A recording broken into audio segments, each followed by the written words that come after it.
All right, everybody. Good morning. We've got to talk about this a little bit because this is what the entire football watching world is currently buzzing about. We've got ourselves a pretty dramatic situation with one of the supposed stars of the upcoming NFL draft. And oh boy, does it affect the Seahawks. It might affect a lot of teams, but the Seahawks are among them. So I'm sure you guys already know the basic details. The story broke yesterday. It's actually been more than 24 hours since this story broke, and I thought about doing a video on it yesterday, but then I was like, with things like this, probably better to wait a little bit if you can and let a little more information come out before you come out and try to say something meaningful or definitive. So I wanted to give it a little bit of time. I wanted Jalen Carter's camp to be able to respond to the accusations. I wanted the opportunity for, at the very least, a fair and balanced amount of information to come out. So here's what we know so far. And unfortunately, the reality is even I could wait weeks to make this video, and we still might not know nearly enough to make a call here. But this is kind of a big deal because Jalen Carter was a guy who was basically guaranteed to go top 5 in the draft, had a chance of going number 1 overall, and then this happens, and I don't know what's going to happen. But there's no way his draft stock is right now what it was 48 hours ago. So basically, Jalen Carter is the subject of an arrest warrant in Athens, Georgia. It seems to be concerning a case of reckless driving. Specifically, I guess they call it drag racing. Immediately after Georgia won their second straight national title in mid-January, there was a celebration. Excuse me.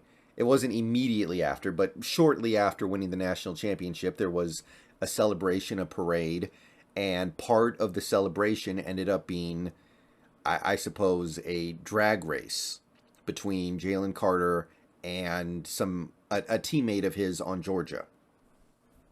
So that incident ended up resulting in the death of his teammate, Chandler LaCroix. And Chandler LaCroix was driving drunk, so Jalen Carter was involved. He fled the scene and also lied or deceived the police about his role in the incident. So that's what we got.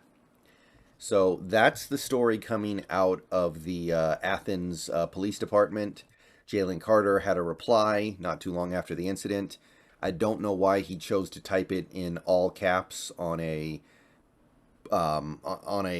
screen like this. This looks like something this looks like something from the 1990s. This looks like something my grandmother put together in the 1990s when she was trying to fax something to one of her friends. But anyway, basically saying that there's been a lot of misinformation concerning the tragic events of the death of his teammate, and that he is going to put the truth out there, and that he is going to be fully exonerated before this is done.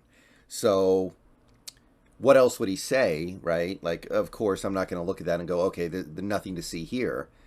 But yeah, this is significant. And I guess you could say, for the moment, a lot of the Jalen Carter naysayers have to feel at least a little bit vindicated. And I will admit that on the surface, well, okay, I don't think there's anything wrong with me saying a couple things here. First of all, this is definitely going to affect the way general managers look at him. There's no way his draft stock is what it was 48 hours ago. There's just no way. And also, I think it's fair to say that me, as a person, I look at this and I go, how can I ignore this? How can this just be something I shrug my shoulders about and go, oh, okay, well, let's just move on and pretend like it didn't happen. Like somebody died. Somebody died. He was acting carelessly. He was acting, well, I mean, obviously he wasn't malicious. He wasn't trying to kill somebody, but he was knowingly acting in a way that is illegal and nonsensical and foolish. So I'm not going to pretend like that's nothing. This wasn't just some complete accident where he was in the wrong place at the wrong time. And there's some other little things going on here, like, did he legitimately see one of his teammates and friends get in a massive, a monster car wreck, a life-threatening car wreck, and then just bolt out of there because he was only thinking about himself? If so, that would be bad. And what was the nature of his supposed deceiving of the police? So we still don't have all the information we need, but I can definitely understand that this has to change things. This has to change the way you look at the player. This has to change the way you look at the person. And I'll say this, right now it's not great holding the number 5 pick in this draft. Before this stuff came out yesterday, I would have said this looks like a 5-man tier 1. Carter, Anderson, Levis, Stroud, Young.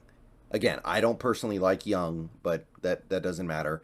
It seemed like a 5-player tier 1. Now, is Jalen Carter a tier 1 player?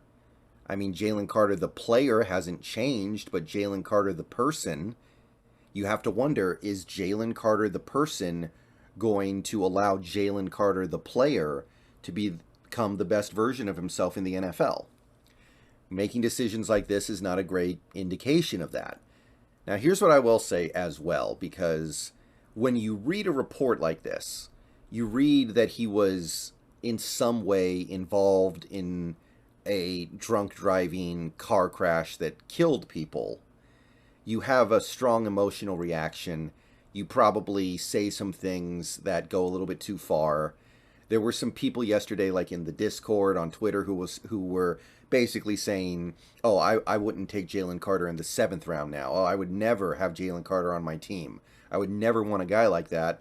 And I think some of those people were like, okay, let me come on down a little bit. That's going a little bit too far with the information we have right now.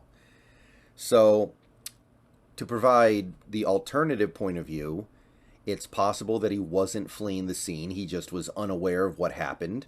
Like, if this was a drag race, maybe he was winning, and then the accident happened behind him, and he didn't even know what happened. He was just still racing. That's stupid still, but it's very different than him running away from the scene of his friend getting in a massive car wreck, right? We don't know exactly the deception he tried to give to the police after the incident. Also, technically, I guess we don't totally know if there was a drag race. Maybe he was just driving too fast, because that's what people do sometimes when they're celebrating and there's a lot of energy going around and everybody's all hyped, and you get careless. You start thinking you're invincible. But the big thing I do want to kind of hammer home here, talking about this Jalen Carter stuff right now, he's a kid. He's 21 years old, but he's probably even less mature than the average 21-year-old because he's such a phenomenal athlete. And I do think to a certain extent, those guys don't mature as fast as they should because of the way they get treated when they're growing up. They get treated like they're special. They get special treatment in many ways, and it makes sense why, but I do think that Jalen Carter, as a 21-year-old, is even less mentally developed than the average 21-year-old just because of his life. Hopefully that makes sense to y'all. But either way, he's not done maturing. It's the same thing I sometimes say about DK Metcalf. When DK Metcalf has done some of the stupid stuff he's done, in all likelihood, he's going to...